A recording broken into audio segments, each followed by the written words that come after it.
अस्सलाम वालेकुम जी, बिस्मिल्लाहिर्रहमानिर्रहीम। मेरा नाम है इनाम और आप देख रहे हैं मेरा यूट्यूब चैनल फॉर मैगाच। आज की इस वीडियो में डिस्कस करेंगे पीटी राइटिंग के टास्क 2 के बारे में, जिसका मतलब है कि हमने आज ऐसे राइटिंग के बारे में बात करनी है।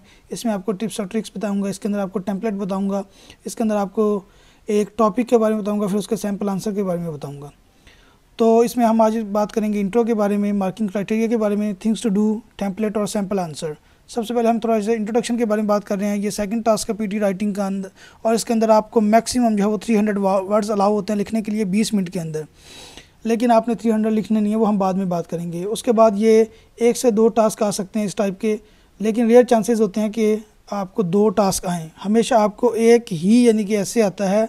98% लोगों को जो है वो एक ही यानी कि ऐसे आता है। बहुत कम लोग होते हैं जिनको जो है वो 2 ऐसे आ जाते हैं। आपको वरना 2 जो है वो समराइज रिटन टेक्स्ट और एक ऐसे आता है। Contribute in writing only, writing में ही कंट्रीब्यूट करता है और बहुत ज़्यादा यानी कि इसके मार्क्स होते हैं राइटिंग के अंदर।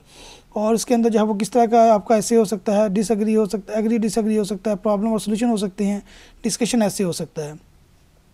इसमें मार्किंग क्राइटेरिया की बात कर रहे थे। अगर हम सबसे पहले इसमें जो है वो 7 क्राइटेरियाज़ हैं। नंबर 1 पे जो है वो कंटेंट आता है। कंटेंट का मतलब है कि आपने रेलेवेंट कीवर्ड्स एंड आइडियाज़ आपने इंक्लूड करने हैं। फॉर्म का मतलब ये है कि आपने एक प्रॉपर जो है वो उसको एक फॉर्म में लिखना है, और उसका आपने एक प्रॉपर स्ट्रक्चर बनाना है। आपने जो है वो जिस तरह के पहले उसका जो है वो अपने इंट्रोडक्शन देना है। उसके बाद अगर आप एग्री किसी चीज़ के ऊपर अग्री कर रहे हैं तो आपने उसका अग्री करने के बारे में बताना है।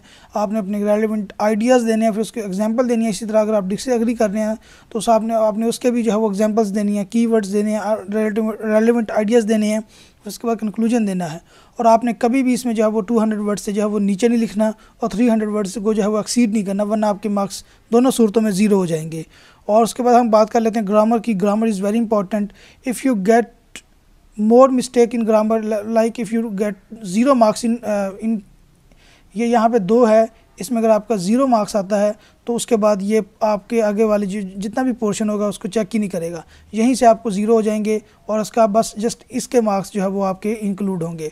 और सेम गोज़ फॉर स्पेलिंग। इसी तरह यानी कि एक दूसरे के साथ लिंक है। स्पेलिंग में ये है कि अगर आपके स्पेलिंग में भी यहाँ पे 0 हो जाता है तो सिर्फ यहाँ तक जो है वो आपके यानी कि चेक होंगे और आगे वाले जो है वो आपके चेक नहीं होंगे।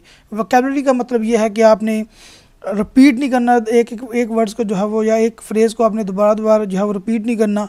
और इसके अंदर आपने कॉन्ट्रैक्शन यूज़ करने, इस तरह के कांट, डोंट, वांट, और इसी तरह जो है वो वाना, गोना, इस तरह की।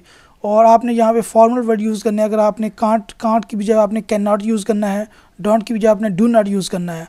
और इसी तरह जो है वो अगर हम डेवलपमेंट, स्ट्रक्चर और कोहेरेंस की बात कर लेते हैं तो ये यानी कि इसका मतलब ये होता है कि आपका जो एक स्ट्रक्चर होता है, जैसे जो चीज़ मैं आपको फॉर्म में बता चुका हूँ। फॉर्म में तो आपकी एक लिमिट भी किया जाता है कि आपने इतने वर्ड्स लिखने हैं, लेकिन यहाँ पे आपने स्ट्रक्चर का मतलब ये है कि आपने एक प्रॉपर यानी कि उसको एक तरतीब में लिखना है। अगर आपने पहले इंट्रोडक्शन लिखना है, उसके बाद आपने उस चीज़ पर अग्री, या तो डिसएग्री आप पहले कर लें या बाद में एग्री कर लें, या आप पहले एग्री कर लें बाद में डिसएग्री कर लें, उसके बाद कंक्लूजन आपने लाजमी लिखना है। ये उसके यानी कि पार्ट्स ऑफ द ऐसे हैं। उसके बाद लिंग्विस्टिक रेंज, ये वाली जो 2 चीज़ें ये आपके टेम्पलेट से जो है वो कवर हो जाएंगी।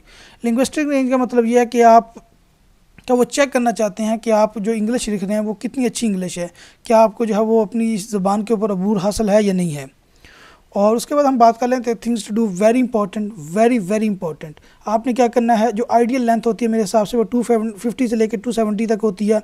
270 को मैं नहीं समझता कि आप एक्सीड करें, और 200 से आप ज़्यादा लिख सकते हैं, यानी कि 250 तक लिखते हैं, 270 तक लिखते हैं, लेकिन 270 को एक्सीड ना करें। मशवरा है आपको भाइयों वाला। लेकिन और 250 से नीचे भी ना जाएं। ये एक आइडियल लेंथ है कि आप बिटवीन 250 एंड 270 लिखें।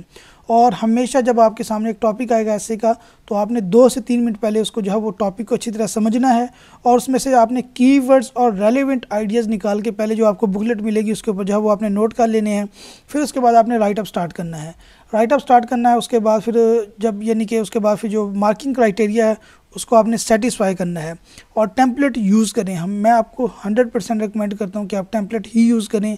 अगर आपकी इंग्लिश बहुत अच्छी है फिर भी आप टेम्पलेट यूज़ करें, क्योंकि आप उस टेम्पलेट के अंदर आप अपने यानी कि जो आपने देखो यहाँ पे मार्क्स लेने हैं, यहाँ पे आपने अपनी इंग्लिश नहीं शो करनी। आप यहाँ पे इंटरव्यू नहीं दे रहे, आप एक कंप्यूटर को जो है वो अपनी सिर्फ इंग्लिश बता रहे हैं कि मुझे इंग्लिश आती है। यहाँ पे इसलिए टेम्पलेट ही यूज़ करें। और आखिर में 2 मिनट इसलिए बचाएं कि आपने जो लिख लिया है उसमें आपने उसकी प्रूफ रीडिंग करनी है, उसके आपने स्पेलिंग चेक करनी है, उसकी अपनी ग्रामर चेक करनी है, आपने ये चेक करना है कि क्या मैं एक लफ्ज़ को जो है वो बहुत ज़्यादा वर्ड को मैंने बहुत ज़्यादा रिपीट तो नहीं किया। तो इसलिए ये बहुत इंपॉर्टेंट सेक्शन है। उसके बाद जो है वो मैं आपको ये टेम्पलेट दिखा देता हूँ। ये वो टेम्पलेट था जो मैंने यूज़ किया है, ये वो टेम्पलेट था जो मेरे दोस्तों ने यूज़ किया है। इसमें मेरे तो मार्क्स इतने अच्छे नहीं आए, मेरे तो राइटिंग के अंदर जो है वो सिर्फ 64 मार्क्स आए हैं।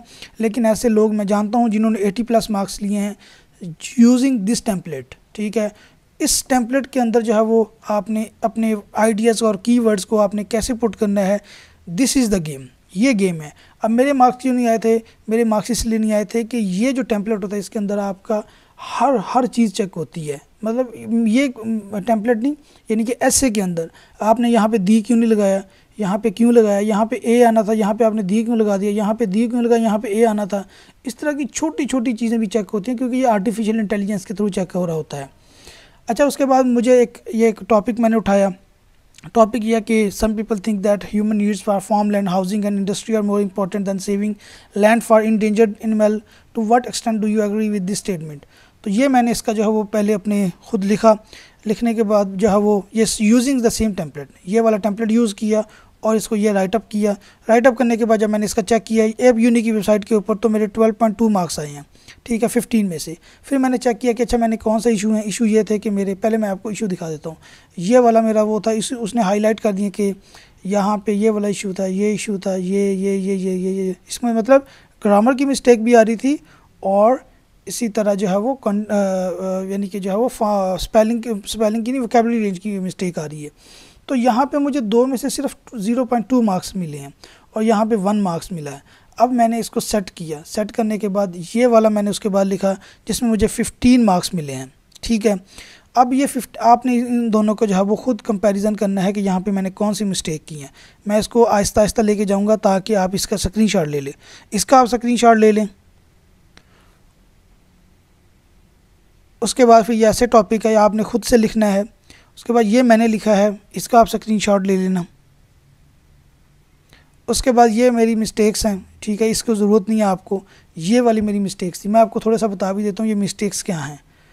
यहाँ पे है कि but some people claim that saving land for endangered animal are important. यहाँ पे आर नहीं आएगा, यहाँ पे इज़ आएगा क्योंकि सेविंग लैंड की बात हो रही है, सेविंग लैंड की बात हो रही है। उसके बाद ह्यूमन बींग्स यहाँ पे नहीं आना, ह्यूमन्स बस आएगा, ह्यूमन नीड्स। और उसके बाद जो है वो यहाँ पे ग्रोइंग क्रॉप्स और फूड यहाँ पे कॉमा नहीं आएगा। यहाँ पे आपने क्या करना है, यहाँ पे आपने फुल स्टॉप लगाना था। उसके बाद इफ़ को जो है वो आपने आई को बड़ा करने के बाद देयर विल, यहाँ पे विल नहीं आएगा, यहाँ पे इज़ आएगा क्योंकि ऑलरेडी चीज़ की प्रेजेंट की बात हो रही है। There is no land for farming, यहाँ फार्मिंग के बाद जो है वो कॉमा आना था। Then there will be a reduction, ये देखो आपको मैं बता रहा हूँ। उसके बाद अकॉर्डिंग टू रिसर्च, यहाँ ये सारा कुछ हो गया। On the other hand critics में point out that we should save lands नहीं आएगा, लैंड आएगा। और इसी तरह यहाँ पे इंडेंजर एनिमल्स के बाद जो है वो आप कॉमा लगाएंगे और उसके बाद लिखेंगे दैट इज़। ठीक है, और ये इस तरह है। उसके बाद फिर ये मैंने जो आपको लिखा है ये आप देख लेना। देखने के बाद आप इसका स्क्रीनशॉट ले लेना।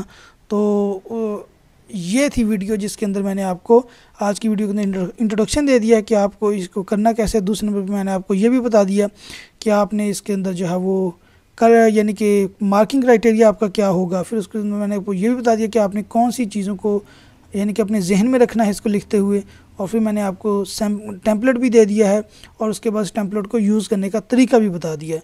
तो होपफुली आपको ये वीडियो पसंद आएगी इंशाल्लाह, और मुझे यकीन है कि इस वीडियो को देखने के बाद आपके सारे कॉन्सेप्ट क्लियर हो जाएंगे। फिर भी अगर आपका कोई क्वेश्चन हो तो इस वीडियो की डिस्क्रिप्शन में हमेशा मेरी कॉन्टैक्ट इन्फॉर्मेशन होती है और वीडियो के आखिर में भी हमेशा मैं अपनी कॉन्टैक्ट इन्फॉर्मेशन देता हूँ, आप वहाँ से मेरे साथ रब्ता कर सकते हैं। तो मिलते हैं इंशाल्लाह किसी नेक्स्ट वीडियो में। Next video will be about reading part. So आज तक के लिए इतना ही। अपना बहुत सा ख्याल रखिएगा। अल्लाह हाफिज़।